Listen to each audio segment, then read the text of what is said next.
everybody out there in the bookverse, it's Stephanie, and today I'm back with another focused review, and this one is going to be for Royal Assassin by Robin Hobb. I did one earlier for Assassin's Apprentice, which is the first book in the Farseer trilogy by Robin Hobb, and this is the second book in that same trilogy, so I figured I would just keep doing focused reviews for each of the books in this series as I read them, because I am really enjoying the series, but also it's a really popular fantasy book that's like kind of almost a classic fantasy series, fantasy world, and so I just am really interested in these books and I am enjoying my time reading them, so I want to give you guys reviews of each of them as I go.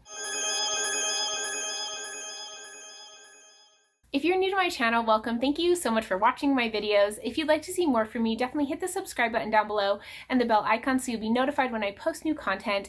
But let's get into this review. I enjoyed this book. I really did like Royal Assassin a lot. This series follows a boy named Fitz. He's the illegitimate son of a prince, and his mother's family hands him over to the royal family to raise, and he kind of doesn't really fit in with the commoners, but he doesn't necessarily fit in with the royal folk, but he kind of has a little bit of both working for him. So the king decides to train him as his assassin.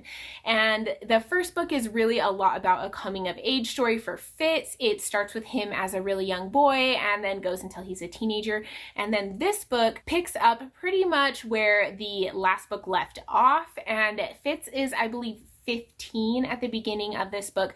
So it still feels like he's really young, but the way this book is written seems like he has kind of hit manhood and he is an adult now. So I don't know, it's a little bit different than I would expect for someone who was 15. I would expect it to be a little bit younger, but the way that things are in here, I mean, he's already talking about marriage and getting married and having a family and things like that. So that is very different than I would expect going in. Some of the things that I really enjoyed in this book is that the court politics started to become a lot more prevalent in this book, and Fitz was a lot more involved in them and he knew what was going on a lot more. In the first book, he didn't necessarily know what was happening as much, and it didn't affect him quite as much in the first book because he was so young.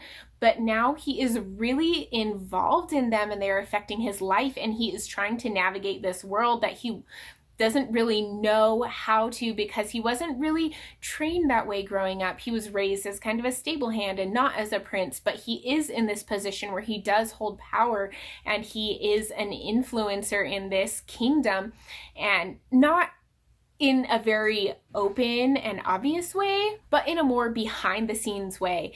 And it's really interesting to watch him trying to figure out what is the best thing to do, who to listen to, who to trust.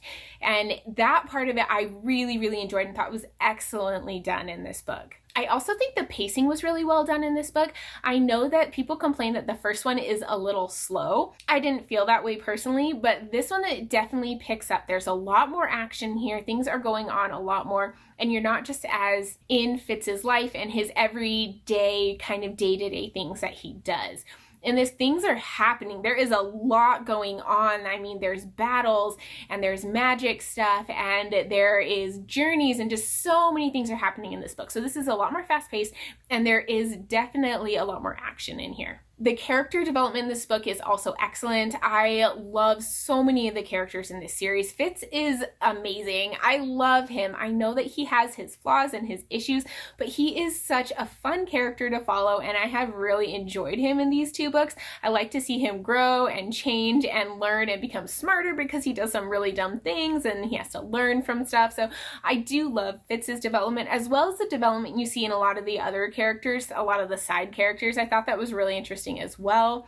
And also, I think that the world development was really well done in here too. You learn a lot more about the magic system, which was something that I was kind of disappointed in the first one. Not necessarily disappointed, but I wanted more. I wanted to know more about this magic system, and you definitely get this in this book. So if you kind of were thinking that that was something that was lacking in the first one, it picks up in here and you learn a lot more about both types of magic, both the wit and the skill. Some things I didn't like as much about this book was honestly the romance. I felt like it was fairly one-sided in the fact that Fitz did not give as much as she did, and she was a lot more invested and she was willing to sacrifice, and you understand why Fitz like can't do those things, but also it feels bad. Like, it makes you just not, me, I guess, not everyone necessarily, but it makes me not root for that romance as much because I just don't feel like it is a good and a healthy one because of where their priorities are and where their loyalties are.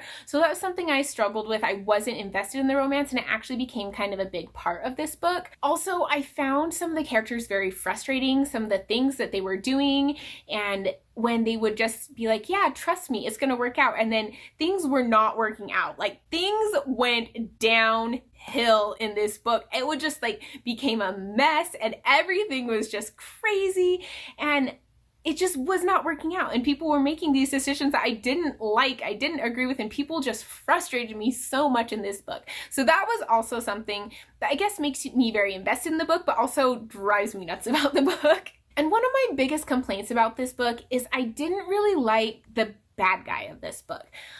I kind of enjoy it better when my bad guys are tough and they're smart and they're like good at what they do. You know, like they are kind of boss bad guys. They're awesome. I like that type of bad guy a lot better. Even if they're terrible human beings, I like it when they are good, you know, like they are really good at being evil, like they've got skills.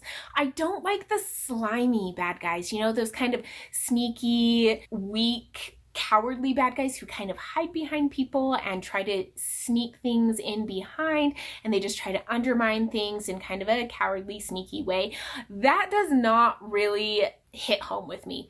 I just dislike those bad guys so much that it makes me not want to read about it because it bugs me.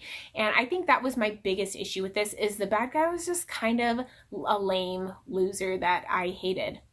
Now, the Red Ship Raiders people, those are bad guys I can get behind because they are terrible, awful human beings, but you gotta know that they're kind of boss and they're skilled and they're got some power. And so I feel like that would be a more interesting bad guy for me personally to read about than the one that was in this book, unfortunately. So overall, I really did love this book. This is going to be an unpopular opinion, but I did not like this one as much as the first one, actually. I loved the first book. It was so well done. I loved being so invested in Fitz's life and watching him grow, and I liked the way it was done better. This one was definitely faster paced, and you had a lot more going on and a lot more characters in here, but I still think I liked the first one better. This one was good though. I gave it a 4 out of 5 stars. I'm definitely going to be continuing on with the series, and I'll probably do another focus review when I do finish the third book, but I liked the first one better than the second one, and that is not something I kind of ever hear about this series, honestly. Almost everyone that I have heard read this series say that they liked the first one better than the second one. But this is definitely a great book. I would highly, highly recommend it, especially as this series seems like a really good intro to high fantasy. If you don't want something that's too terribly complicated, the magic system in here is kind of confusing, but it's not really complex.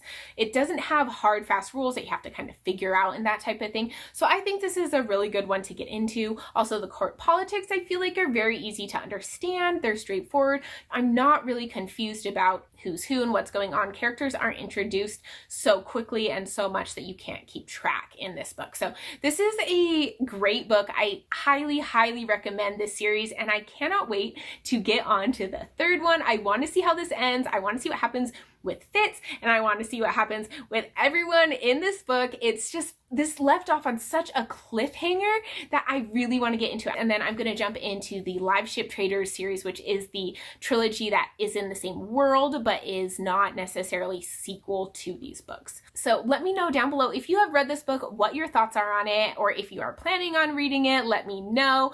I love this series, so I would definitely want to hear all of your thoughts on it. As always, if you like this video, give it a thumbs up. And if you want to see more from me, hit the subscribe button down below, and I'll see you guys in my next video. Bye.